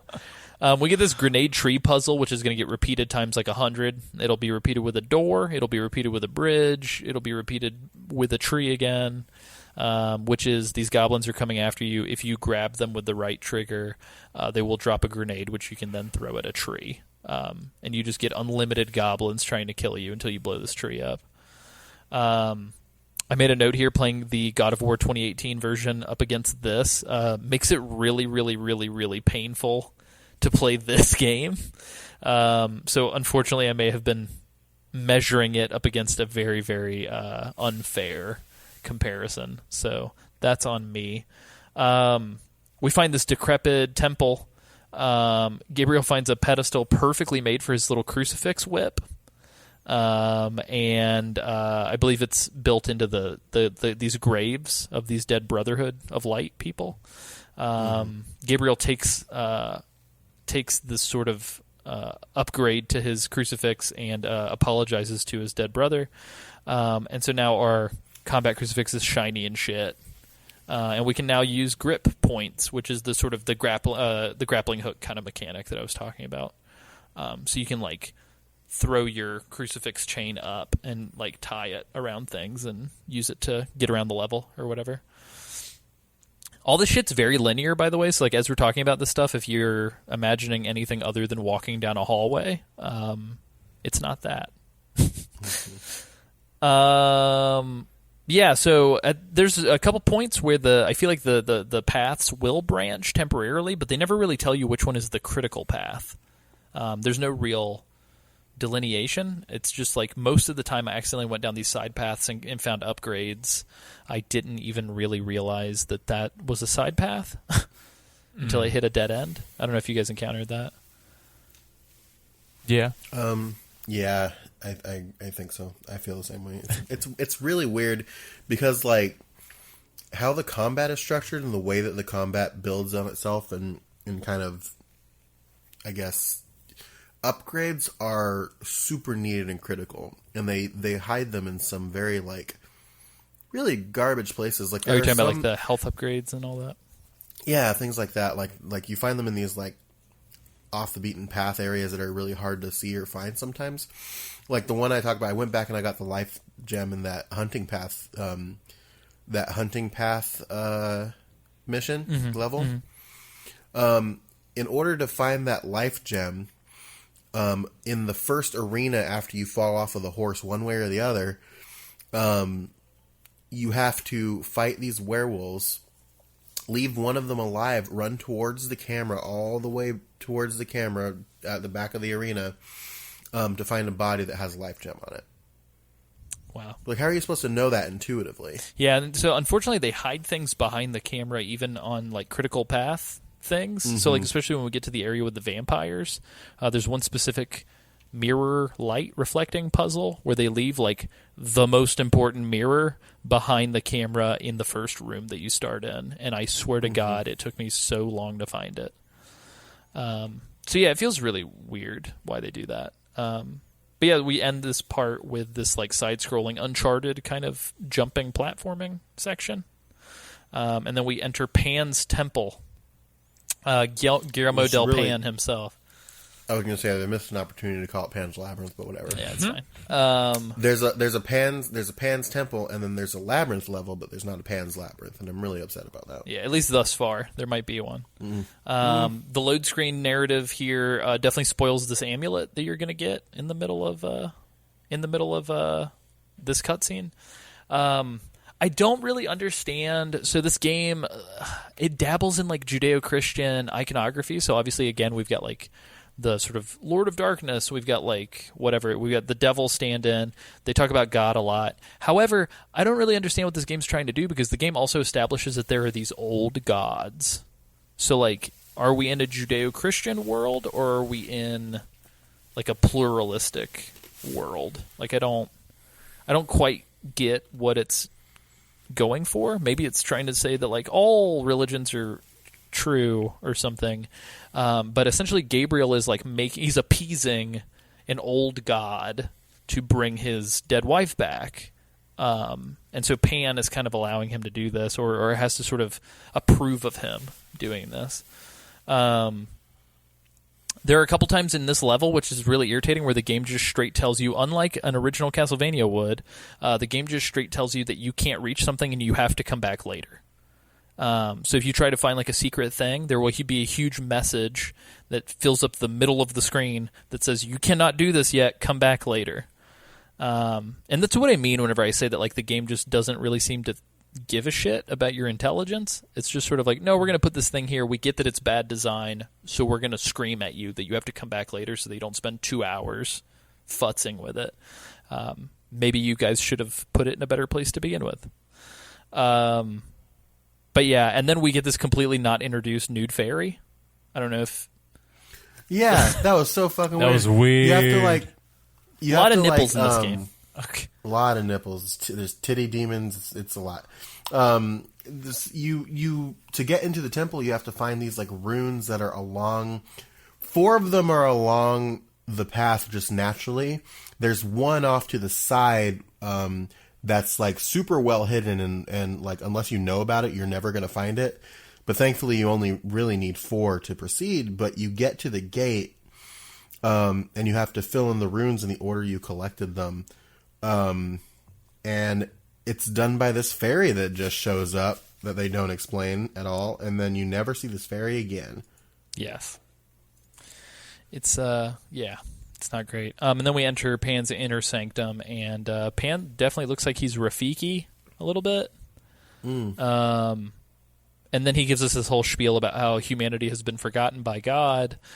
These void creatures are trying to destroy all of humanity. Essentially, they think the Brotherhood of Light thinks that a powerful spell is kind of removing the world from heaven. And so the elders have dreamt that Gabriel's going to connect with the Guardian of the Lake of Oblivion, and that way they can kind of relink this light. And Gabriel's main reasoning for doing so is to bring his dead wife back, but yeah, we're not really sure because Gabriel kind of lies to Pan as well. He's not really honest about it. And then we go through this sort of vision quest, inner trial, where for whatever reason, us overcoming our guilt about our dead wife to get access to this lake takes the form of like an interlocking ring spinning game that we have to do in order to like not watch our dead wife get guillotined in half for some reason. And they also do this multiple times. Yeah, you do this like 2 or 3 times with different skins over it, which is kind of dumb. It's and this first time I definitely bisected my wife once. I figured this out. I don't know about you guys, but I couldn't bear to see her get bisected, man. Well, so this is kind of the fucked up part because like there are definitely things here where they expect you to remember by the time you get to like chapter 6, and it's like this game is so padded for length.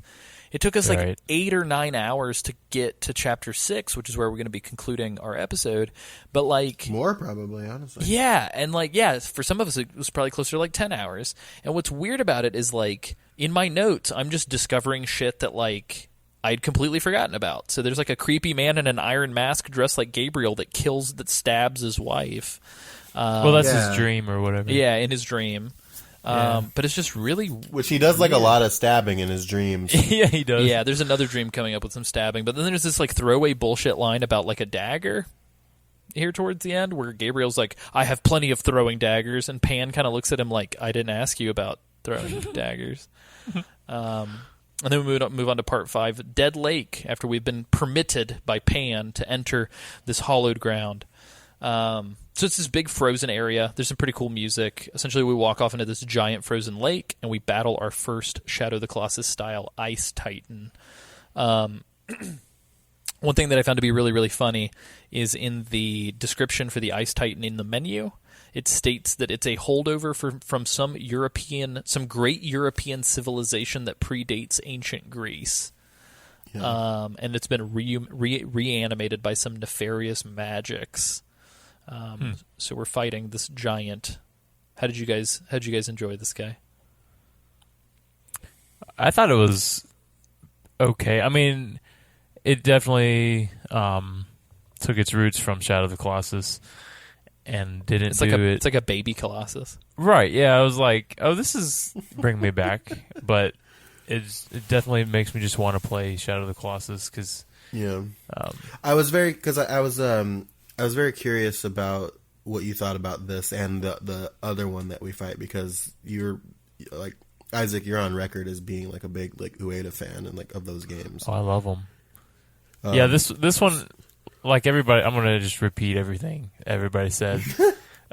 It's over tutorializes. It tells you what to do at every step of the way.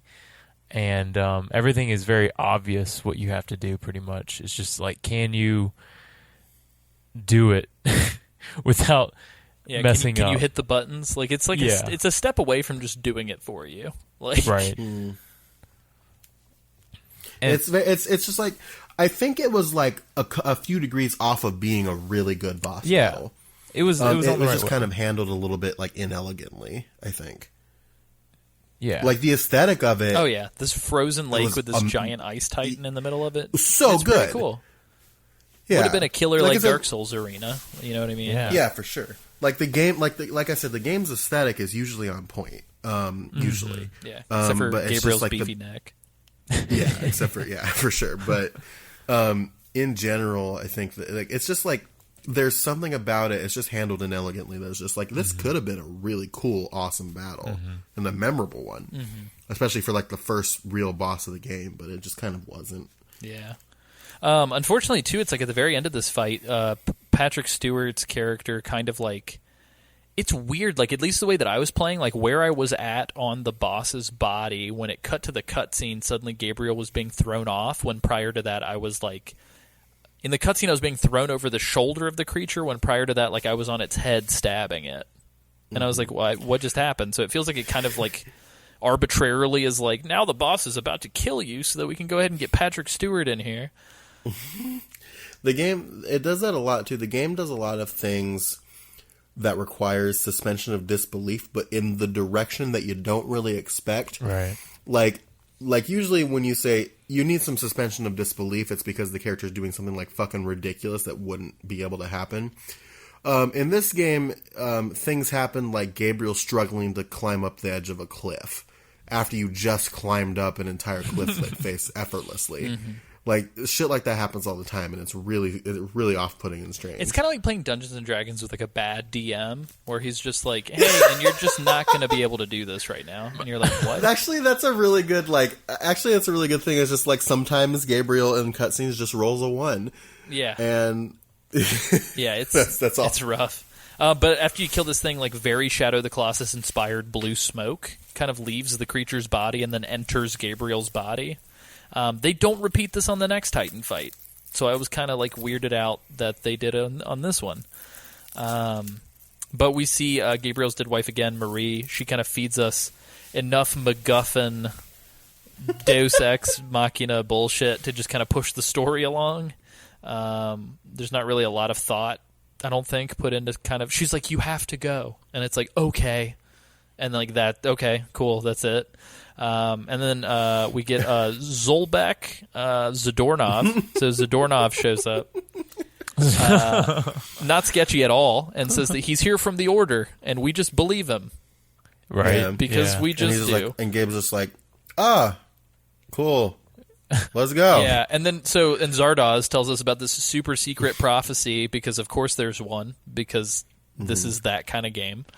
And I wrote in my notes, I feel like I could have written this cutscene at a bar with a crowd of people around me. And thus begins our quest to kill all of the big baddies in the world to get the moon juice to relink heaven and earth and resurrect Gabe's dead wife and provide everyone with Teslas. And so that then becomes the crux of the game is now we have to kill the titular Lords of Shadow, of which there are 3. And again, they're trying to do this big badass, like, the pantheon of the gods, we have to kill them all, but we don't see or really hear anything about them yet. Yeah. They, in chapter 3, how the first one you get to explains like what the Lords of Shadow are, and I think that's actually a really cool, like, we'll get to it obviously, but I think it's actually a really cool like story element, but they just don't do a great job of making it feel urgent here. Yeah, and Zordon gives us a magic gem that does pretty much whatever the hell we want it to for the story's sake, and then we forget about this gem for a very long time, and then cue another bad travel montage, like literally the exact battle montage, travel montage from earlier, like almost to a T. And Sam, you pointed this out to me. So before we pull out, Zed says to us, like, I'm going to go deal with the vampires. You go deal with the werewolf people. And we're like, okay. He doesn't. And then we'll meet up and we'll deal with the necromancers, and that's fucking awesome. Yep. This motherfucker narrates he narrates the beginning of the game, and it kind of makes sense because like it is established that he is following Gabriel. But they split the fuck up, and he's still narrating Gabe's story. Like, what the what's going on? Well, and he reveals later on, too, that he's following Gabriel in the narration. And I'm like, dude, you said you were going to go do this thing. Mm-hmm. It's super goofy. Anyway, so we enter the Enchanted Forest. So we're going to fight some Lycans, the werewolf people.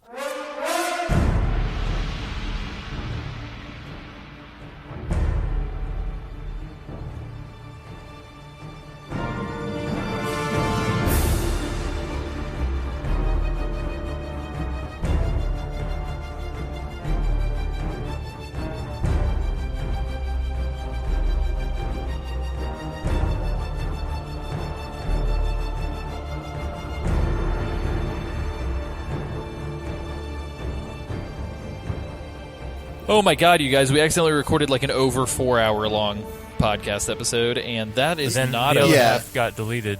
So Yes. Yeah. this is it. So this is all you Yeah, get now. so you get this. No, so we decided we're going to extend the Castlevania into a 3-parter. So this week you're getting this first half. Next week you're getting the second half of this first section. And then since we're not going to do like a big old thing on the entire series history of Castlevania, unexpectedly, it'll be a shorter part 3. So Yeah, hope you sorry guys about enjoy that, this bonus content. Yeah, so this is us recording a special outro just for this part 1, because, oh my god. Yeah, and I promise there are things that we like on the second part of this game, so get ready for that. But and we end on an optimistic note for part 3.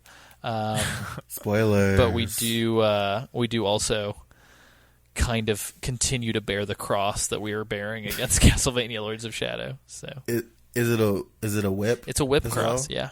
yeah. It gets my rocks off is all you need to know. In general, though, I will say that I think this is going to be awful to say. Bottom 3 of all the shit that we've covered for this show, I think in this order is Snake's Revenge, Castlevania, and then Metal Gear Survive for me. You think so? So you think Survive is worse than this? I think Survive is better than this, and I think okay. the co-op. I Oh, think so the you're saying- co-op so you're- made it better for me than Castlevania. Gotcha. So you're saying like Survive is like Snake's Revenge is in the the- in the- worst. Castlevania is Okay. the second worst, and Survive is the third and worst. then okay, gotcha. Yes, because at least I got to play Survive with Sam, and at least Survive was built on the bones of a game that I like, kind of. Ish. Yeah, I don't know. That's just how I'm feeling right now. Who knows? It'll probably change by the end. But this has been a trudge. So we are practicing getting good at covering things we're not super into, just in case we have to cover something that we're not super hyped up about. I wonder what that could be in the near future. But yeah, hopefully you guys enjoyed this and we weren't just being negative Nancy's. So Yeah. if you like this show, you can support us on Patreon.com. Patreon.com/Metal Gear Mondays. You can notify people to check us out, which is actually the best thing you could do. And then the third thing you can do is leave us ratings and reviews on iTunes. It goes a really long way to helping us get exposure, as well as like following us on Spotify and stuff like that. But you should consider that stuff. You can also check us out on all the social medias. We're on Instagram, Facebook, Twitter, Metal Gear Mondays, except for on Twitter it's Metal Gear Monday. And you go to MetalGearSolidPodcast.com for easy sharing with everybody and getting all the main feed episodes. Also, you can go to bit.ly/MGM store for cool merch. Sam, where can people find you? You can find me on Twitter at Sanjul. That's SANJUUL. You could also find me On the streets. at the bottom Oh, of a no. bottle of wine. Oh, shit. That's where Sam found himself. I don't know. I see. Since we're doing this, I can't remember when I announced that I finished the bottle of wine. If it was in part 1 or part 2, but I Spoilers. definitely did finish that bottle of wine, and I feel real good. About it. Hell yeah. Isaac, where can people find you? Find me on the internet. Don't have a twit. Don't have no twit. Whoa. I don't think we've checked how many followers I you have on there in a haven't while. either. I'm not Oh, saying man. that we. I can do that I'm not now. saying we do Oh, it right yeah. now, but For sure. Okay, well we'll do it. Part 2. We'll check it on part 2. So stay tuned. so stay tuned next week, or literally for us in the next 7 minutes.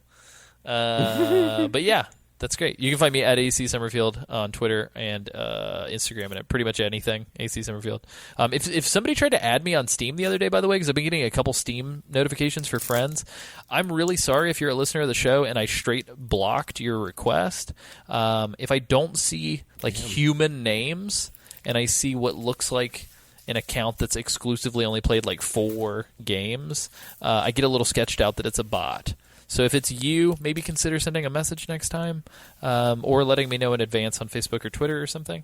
So apologies for that. But you can also check me out at acsummerfield.com. I am going to start plugging and promoting some of my past films through a cool blog retrospective on that website. And you should also, by the time you're listening to this, it will have already started. On November 8th, I have started to do an Indiegogo crowdfunding campaign for Hate, my new short film. So you should check that out at hateshortfilm.com. Really appreciate it. And if you don't have any money to contribute, please consider sharing with people, primarily people with big audiences on Twitter and Facebook would be fucking awesome. And yeah, it's a film about workplace anxiety, depression, and stigma of mental health. So do those things. Sam, I have ceased to understand how we sign off of this show, so I will just say I am absolutely and utterly, profoundly surrounded by boxes. They're not just any boxes. They're just these just boxes.